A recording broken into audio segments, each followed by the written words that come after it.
عمده اتوبوس با 120 تا سرعت تو لاین سبقت یه سرم داره میره و همه ماشینا چراغ میده آقا برین کنار من دارم میرم. نمیدونم با این عجله کجا داره میره. الان 120 تا داره راه میره.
حرم به حرم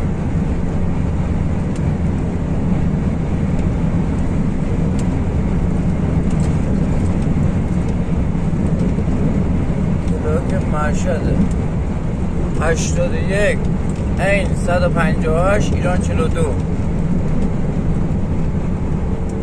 1 کیلومترش حالا من 120 تا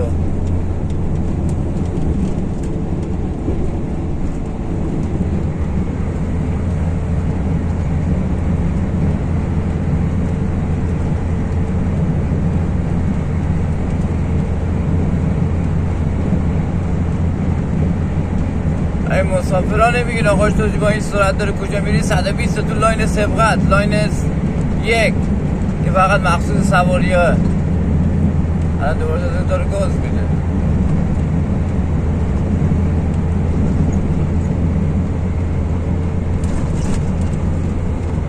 هفته یه دونم اتوبوس چپ میکنه تعدادم مسافران بچه های مردم و زن و بچه های مردم همه رو به کشتن میده.